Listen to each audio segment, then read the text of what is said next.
Let's discuss another of the true cornerstones of card magic, and I call it, it's the palm. That's the action, and in the action we have stolen a card from the top of the deck and concealed it in the palm. Now, let's look at the technical details. First of all, the way a card is held in the palm. This is the way to do it with a diagonal pressure, the little finger and the base of the thumb. This will allow your hand to move freely, and after you have a good feel of the card, you can start changing the grip on the card so the hand gets even more dynamic and can do different things. Now, the first thing to do is to find a reason why the right hand is coming over the deck. There are various ways of motivating that. We can spread the cards by saying your card is somewhere in the pack. We can dribble the cards on the table. We can spread them, which is actually a very nice situation because this almost brings the card directly into the palm.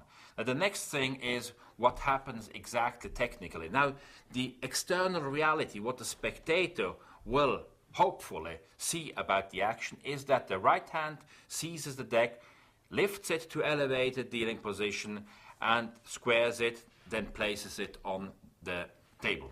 That's the external reality we want to convey. Now, the internal reality, what we're going to do is the following. As soon as the right hand grabs the deck, the top card turns, it pivots very slightly like this. This will be enough around the outer crease of the outer phalanx of the middle finger. So we have this action. In order to happen, the left thumb pushes very slightly. You don't push like this, but the left thumb pushes in an arc. So this is the movement the left thumb does, but it is an imperceptible move. It's just like this. Now the card gets into this configuration.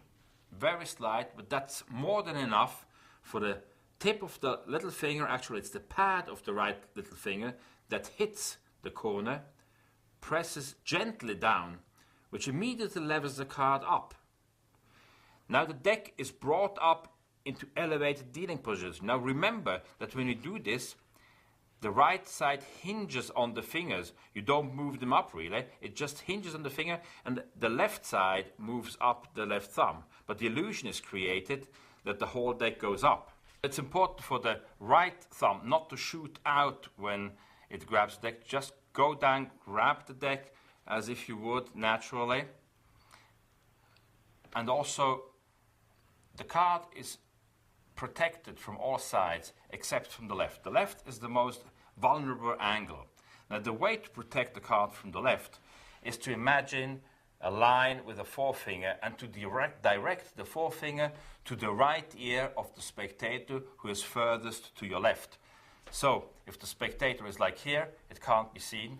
If I go like that, it will be seen. So, let me demonstrate again. The right hand comes over the pack. The card is slightly showed over in a little arc. You press down, and as the deck is lifted up, the fingers of the left hand give the card a final push and push it into the palm of the right hand. Immediately the right hand, you can see the forefinger bends in so that the tip of the forefinger rests on the upper side of the deck, and the squaring action is performed. Also the left fingers perform a squaring action. The right hand drops the deck on the table. Now, to give it the right hand a feeling that it doesn't hold anything, rather than putting the deck on the table, just drop it a half an inch above the table. Just open the hand and drop it. Look at how elegant this looks.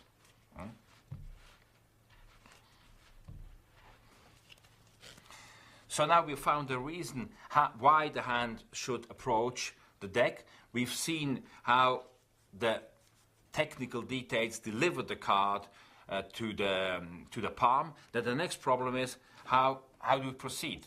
What moves first? Do we take the hand away? Does the deck move away? Now, as the great master Divern always said, move move the deck with the left hand just a second before the right hand retrieves, drops on the table, or if you're standing, drops alongside your body. Now, if it doesn't drop alongside your body, try to find out how a dropping hand naturally swings. Don't swing too much, don't drop dead, but just try to imitate the real drop of a hand. Now, once we have delivered the card into the palm of the right hand, what do we do?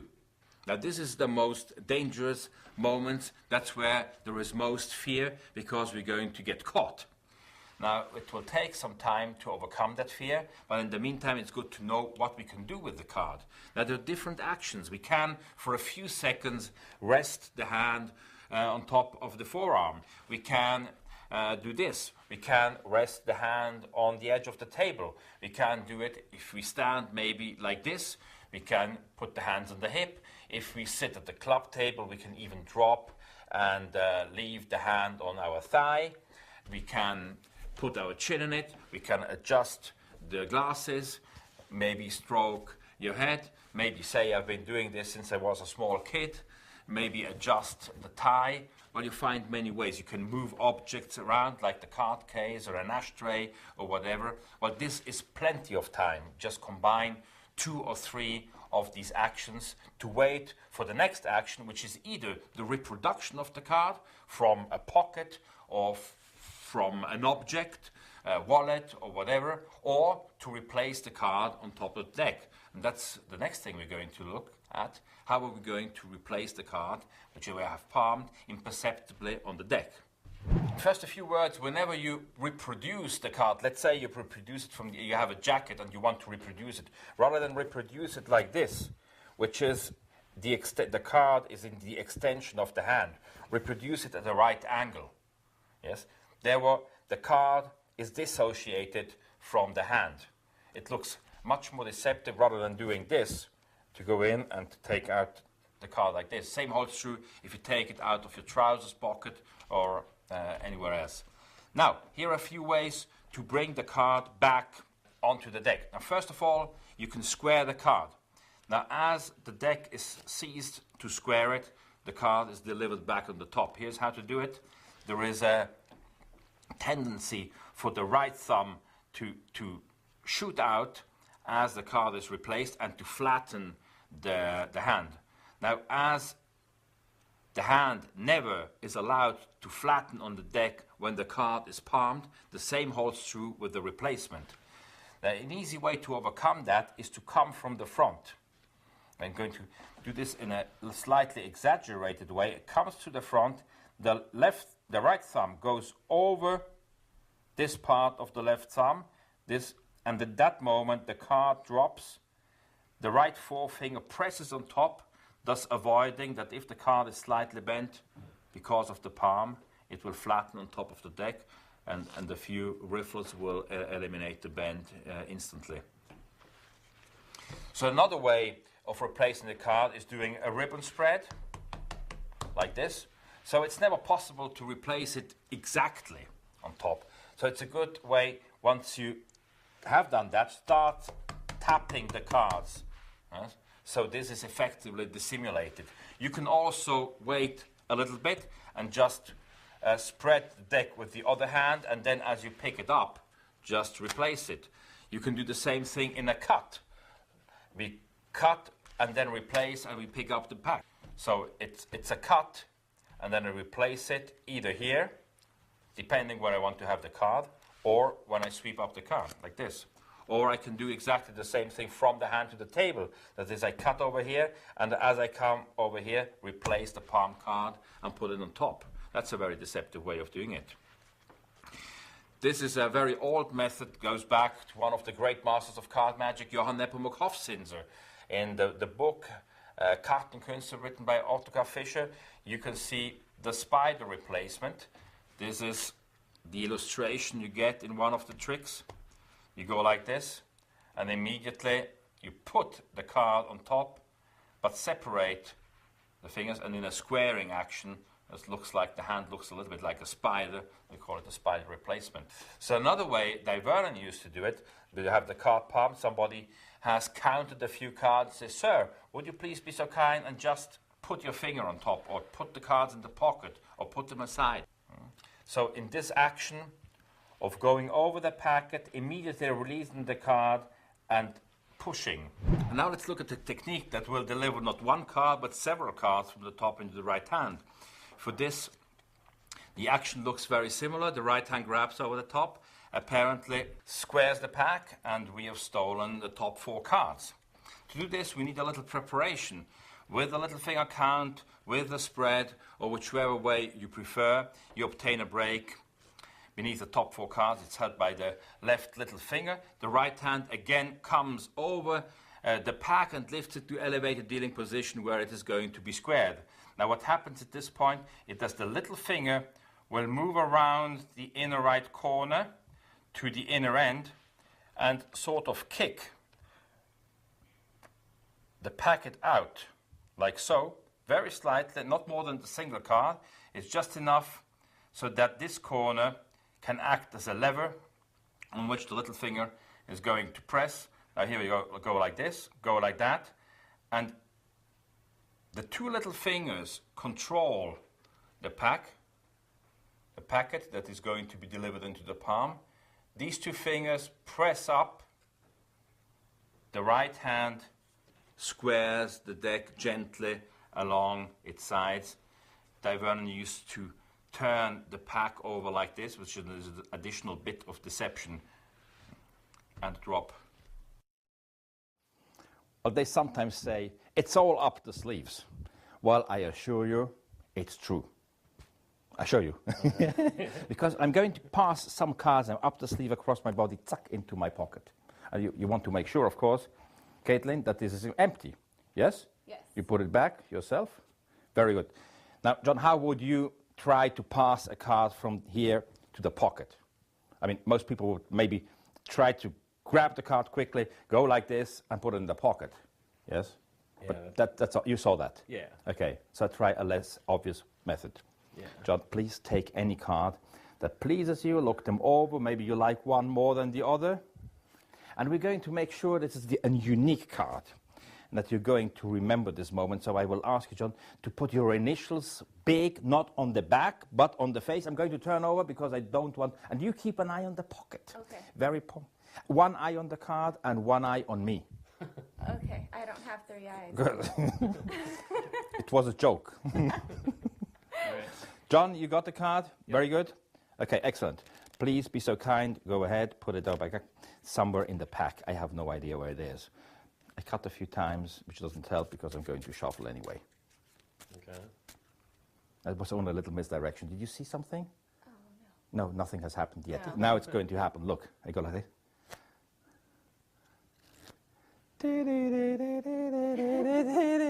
Ploof. It's gone. Did you see it? Look, is anything in my hand? Anything in my hand? Very slowly. One card is already there. It's not any card. 4 of clubs. Yes? Yeah. Yes, very good. Do you see anything? I mean, you watched the pocket, didn't you? Mm-hmm. I mean, it seems impossible. But how? You got the 4? Yeah. Yes? Yeah. Yeah. Yes. You know, in slow motion, it went like this. And it went like it, and it went there. Okay, maybe it was too fast. Yeah. Let me do this in slow motion. Because when I say I put it in the deck, I put it slightly askew, but you cover it with your hand. Then with a little finger, you just get it out like that, put it on the bottom, throw it in the sleeve, and it's done. Nothing in my hand. It's already in the pocket. Look. Yes, it's there. 4 of clubs. Yeah, that's it. Let me do it one last time, very slowly. And you can even put your hand here. Caitlin, put your hand here. Yes. So it can't get in. And you touch it. It's really the card. Yeah. Yes? Yeah. Now very slowly. Look. Goes like that. I put it in. We even shuffle the cards. Still. Did you feel it? No. No, put your own hand in it. Is there a card? Yes? Yes. Yes, show it to everybody. Is it? Oh, sorry. I think you picked the wrong card. Oh, wait. I think it's totally the wrong card. I think, look. The whole darn deck has done, and only one card is over here, which is exactly your 4 of clubs. Is that correct? Yeah. Yeah, there you my are. card. This is a beautiful effect for table magic, for parlor, or even stage magic. And it's a combination of 2 concepts. One is a trick which was in the repertoire even of the 17th century magicians already, which is the deck up the sleeve or the deck in the pocket, and the combination of Francis Carlyle's Card to Pocket from Stars of Magic. So here is what happens chronologically. The first thing which is necessary is to load 2 cards into the pocket. And this happens in the beginning sequence when the spectator looks at the pocket. Now, there are various ways of doing it. Let me just give you 2 ideas. While the spectator looks at the pocket, I can turn around a little bit. I have a break, which I've prepared below the top card, 2 cards, and now I can top palm the cards. It's an excellent cover. And when I turn back, just put the linen back and add the 2 cards in the pocket. And the other method is the one you've seen me in the performance section, which is also a clever idea, I think. You just triple lift, turn over 3 cards as one, and clumsily explain that a spectator would probably just do it that way, put the 3 cards in the pocket, immediately come out with the card which was before visible, and drop the other 2 cards. So either way, you now have 2 indifferent cards which are in the pocket. Now comes the selection process. The card is selected. We're going to use the same card as in the performance section. It's the 4 of clubs with the spectator signs. And then you control it to the top by any of the methods we have learned in the previous chapters. So we end up with the 4 of clubs on top of the pack. Now comes the first traveling, which everybody can interpret his own way. But it's very important to make it the magic moment, because here is where the magic does happen. Yes, it's the traveling of the card somehow, yes, into the pocket. So you can do it in a humorous way, you can do it in a serious way, but give it importance. And now, while I riffle, give it a slight riffle, I glimpse the card. I use the top card riffle glimpse we've learned in Card College Volume 1. And now I know it's the 4 of clubs, which will allow me to clearly show the hand, tap, yes, as a conditioning action. Now this is an action of conditioned naturalness because I will go to the pocket with an innocent empty hand. Afterwards, of course, I will have a card palmed. I take the card out, which is already a surprise because people should be, of course, convinced that there is no card in the pocket. So the appearance is already in effect. And then I will slightly turn it like this, pretending to read the initials of the spectator and miscall the indifferent card for the 4 of clubs, which I have previously glimpsed. I put it back and I wait. And that's an effect for the audience. In the moment of relaxation, the hands come together and I do a top palm. So the 4 of clubs is now palmed in the right hand. And just to confirm, sort of, I go into the pocket and bring out the 4 of clubs. So that's the effect, and I offer to repeat it. I said, did you see how this could happen? And I repeat the imaginary travel the card did, put it in the pocket and put it nearest to my body. So later I know where it is and will bring out any one of the 2 indifferent cards. Then I do whatever you like to do. I do this little fake explanation, which is not necessary, but I like to do it, where I apparently take it into my left palm, show that it has vanished and gone up the sleeve. I repeat the magic gesture, and now I only have to reach into the pocket and pick out again the 4 of clubs. So that was the second travel. Now we get ready for the last and third travel, in which the card is apparently lost in the deck. In reality, I use the diagonal insertion, which allows me to pick up a break beneath the 4. I shuffle it to the bottom with the post-peak overhand shuffle control, so it will end up being the the card on the bottom of the pack. And the last effect, I start the movement of reaching into the pocket and suddenly stop, ask the spectator to reach in. Now, the spectator will reach in, and I say, do you feel a card? And he or she says, oh yes. Everybody expects, of course, to be at the 4 of clubs because they already seen it twice successfully. So the misdirection is not only physical, it's above all psychological. Everybody's expecting that. And the moment she turns over the card, well, it's a perfect moment of misdirection. And what happens is I'm taking all the cards except the bottom one into my right hand. Now, it's not a palm, so to speak, because it's hard to palm a deck of cards. You just take it in the hand, and I look to pocket. I cross the look, yes, with the hand that goes into the pocket. I look front, and I'm in 3 actions. First, I take one out and say, oh, you got the wrong card. Now I reach in and I grab about the third, and I said, oh, look. And the third action, I grab all the rest. And if it's possible, if you have a table deck, I let them fall. Immediately draw the attention to the left hand, say, and there's 1 card left. It's exactly the 4 of clubs. And bring it up to my face, so everything is together here, and that's the final picture.